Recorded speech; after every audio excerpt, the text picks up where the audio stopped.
Hey guys, Youngblood with you for the 55th episode of The Inbox, and the background we're going to be seeing today is Star Marine. So we're starting off with a question from AtomBomb42X saying, question, currently we can upgrade a ship that has LTI and the LTI will carry over. Do you know if this will work the same when Star Citizen is in full release and in-game purchase is the only method of upgrading ships? So I think what you're saying is if you were to sell a ship or trade it in for another ship at a dealership, no, lifetime insurance is going to be tied to the hull of your ship. So if you get rid of the hull of that ship, you're losing out on your lifetime insurance. Now, if you were to give that ship to another person and they were somehow to give you credits in return, you could then probably have that LTI be retained on that ship. But again, that hasn't been confirmed, so I'm not positive as far as that's concerned. But I am very confident in saying that if you trade in like an LTI Gladiator for a freelancer, that freelancer is not going to have LTI. You're going to have to insure that on its own. And it's probably not going to come with any insurance at all. You're going to have to start paying for it right on its own because it's not a perk from purchasing a ship early. So if it's not a ship that you own, your insurance policy is going to have to be flexible to adapt, and you're going to have to end up basically paying insurance on whatever ship you purchase with credits. Josh Akira says, do you think that there could be any big NPC battles with capital ships in the atmosphere, like, for example, a UEE battle group versus the Vandal on a continent of a planet? Also, love the content you put out. Well, thank you. If you mean big air battles, I think there may be some. I would kind of doubt it, and here's my reasoning.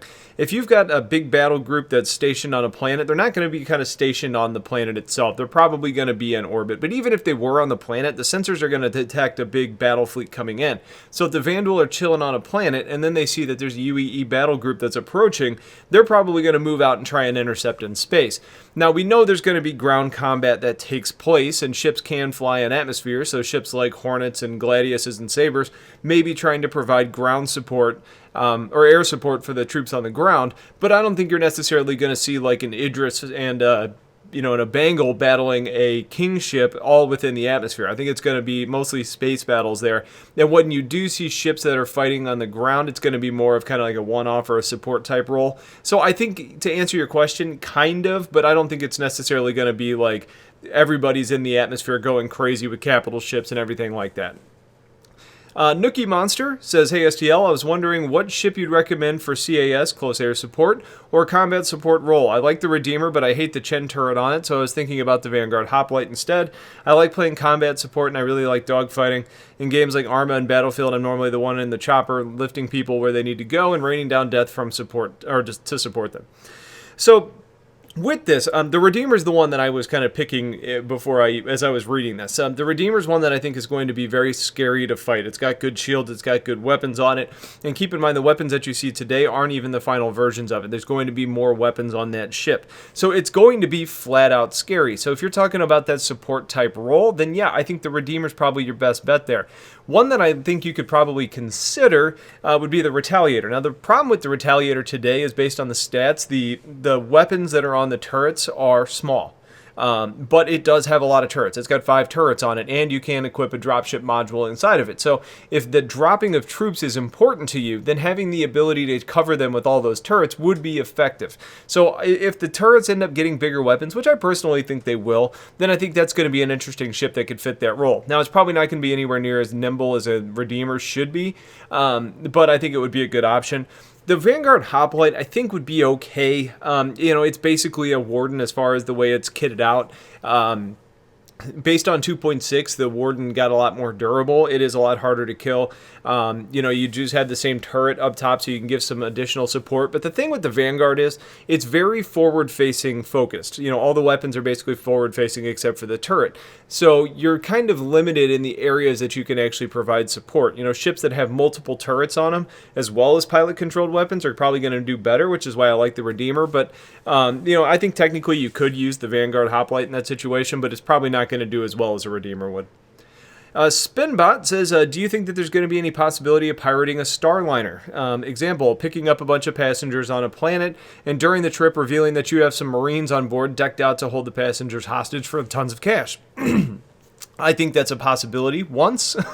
I think, once it becomes known that you've done this, you're probably going to be wanted, and that's going to probably be part of your reputation. So I think it would be really hard to get people to jump on your Starliner to make that happen a second time.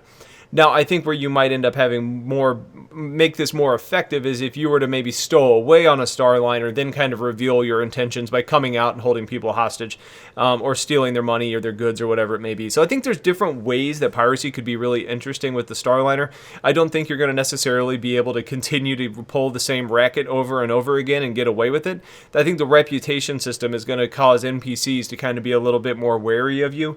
And if your reputation is bad enough, there ain't no way they're getting on your Starliner, because they're probably going to know exactly who you are and what you're up to.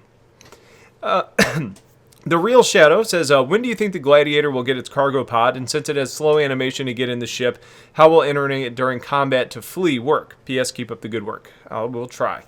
So I think as far as the cargo pod goes, we may see it coming with the introduction of cargo in 3.0. I don't think it's a real high priority because the overall purpose of the ship is more of a combat vessel. The ability to carry cargo is more of a perk. It's a very similar module, though, to what's currently on the Hornet. So if they're able to scale it to the right size to fit the Gladiator, then I think all of a sudden you may get that sooner rather than later. I haven't seen it mentioned at all, so I don't really know when CIG has this planned. Now, as far as the slow animation to get into the ship goes, we do know that they're working on different ways of getting into ships and different speeds of getting into ships. There's kind of casual, there's combat, and emergency. Now, most of that has to do with climbing up a ladder to get into the ship and how fast your character actually moves. So you may be able to jump into the seat a little bit faster, but the seat still needs to drop down for you to get in and go back up before the ship even spins up and gets going. Now, I think so you're going to be kind of limited in how fast you can do it based on the ship itself. With that, though, the Gladiator is a bomber at heart, and since it's a bomber, that's more of a strategic vessel. You have plans going into it what you want to do. So I don't necessarily think it's ever a ship that's meant to be like, oh crap, get in and go. You need to be relatively fast, but it's not necessarily like a fighter or an interceptor that you're going to try and use to get in fast and go intercept your threat out there. So I think it's going to get a little bit faster, if nothing else, just based on your character's animation. But again, I don't think it's ever going to be scramble up a ladder and just start flying like some of the other ships might be. Sean Whatstone says, hey, Youngblood, question. What, in your opinion, are the chances of getting a classic car to travel in more civilized space or civilized star systems, and what is your opinion on the possible future? So I assume what you mean by this question is kind of getting a relic of a starship, maybe like I don't know, something like the Zeus to fly around, or maybe like a 2400 first edition Gladius or something like that. I think something like that may be a possibility, but frankly, I don't think it's going to happen. And the reason I say that is because it's something else that they would have to actually develop and put into the game engine. So there's going to be older models of ships, especially as they kind of redo and update them. But I don't necessarily think you're going to see those kind of quote-unquote classic cars out there. So outside of the fact that they have to actually update and create them, it's not like a real thing. Like, there's not really a Star Citizen universe out there where people are driving around in these old cars and you could just get one. So again, it takes a lot of work. But outside of just doing that, the other piece of this is, in a classic car, if something breaks, you're still on the ground. And you're in Earth's atmosphere. So there's not a whole lot of bad that can happen to you. I mean, sure, you could probably, lose your brakes and crash and die, but that's not all that bad compared to a classic starship where something may break down and you may die in the vacuum of space, or, you may end up having a fuel line blow and then your ship just explodes. Those things can happen in a classic car, but there's less risk, I would assume, as opposed to flying through the dangers of space, which is pretty much a perilous place to be. So there may be just kind of a well-beingness to not wanting to be in a junker of a car. Even if it's a really nice classic car, version of a spaceship, it still might be kind of a dangerous proposition. So I don't think it's going to happen in Star Citizen. It might, but I'm not holding my breath on it. And our last two questions are our patron questions. And just a quick reminder, if you're interested in getting your questions answered a little bit faster, or you're just interested in supporting the channel, or if you're wanting to hang out on the Discord channel with a bunch of passionate people, feel free to become a patron. You can do so by clicking the link in the description or at the end of all of my videos. But getting to our first patron question from Brento73, says, what do we know about Oregon-controlled ships which are available to anyone over a certain rank? Something along the lines of a cab ship which officers can take out for fleet operations, etc. I sure hope this is a possibility. And what our organization has really done is we've created a quartermaster type account that kind of houses all the ships that we've gathered as a organization. And what we're saying is, is that most of those ships are going to be available for anybody that's a primary org member that can use it. Now, we don't know how CIG is going to support this. I don't know if they're going to say, anybody that's a member can get it, or if you can say anybody that's over a certain rank can get it, or whoever the technical owner of that account is has to lend it out to somebody. I'm hoping what it ends up being, and it kind of plays into like the organization-owned hangar, that there's additional controls that come along those lines.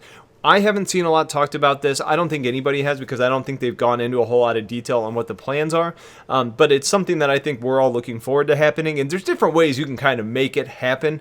Like if you've got an account and you've got somebody that can log on and let somebody take it out, like those types of things can happen and you can make it work. The question is if there's going to be in-game mechanics that'll make that easier for you. And I think we're all hoping that's going to happen, because it kind of makes sense, especially as organizations are working together to pool credits in the universe to buy ships. You're not just wanting to buy that for one person. You're wanting that to be available for everybody that's in the organization. On the last question from Sketchy is, will the OS and suits, operating system and the suits, be different, much like how they are different between the ship manufacturers? Do you think either the ship suits operating systems will be swappable, i.e. the Drake OS and a RSI ship? I think that operating systems and the voices and those sorts of things will probably end up being customizable, and I'm really hoping that we get customizable like color schemes so you can make them what they want. I hate the default color schemes that we have today, because especially flying around in places like Broken Moon, I lose my pips all the time and I can't tell where my shots are going. Now, as far as the operating system in your helmet, which is going to be, part of your suit, I don't think that's going to change that much, at least based on the manufacturer of the suit, because I'm fairly certain the HUD on your helmet is actually tied to your mobiGlass. And so unless there's different manufacturers of mobiGlass or different ways you can change the kind of programming in your mobiGlass, I'm not sure how much you're going to see. Now, that's kind of my assumption. Take that with a grain of salt, though, because we've seen something a little bit different. And like in Star Marine today, you actually have a slightly different HUD for the Outlaws and for the Marines. And I think that's probably a slight indication that we may get some of that customization. So my assumption is kind of being challenged based on what we're seeing here. So I think it is probably going to be a possibility. The question is if it's going to be voluntary changes or manufacturer changes, or maybe both. So I know that's not really a great answer, but I think it's starting to be developed right now, and I think we're seeing the differences between the suits. I just don't think we've necessarily figured out what the association between what you're seeing and the reason for that change is. So that's it for this episode of The Inbox. I appreciate you guys watching. As always, if you have questions, get them in. Stay tuned for more content, and have yourselves a wonderful day. Take care.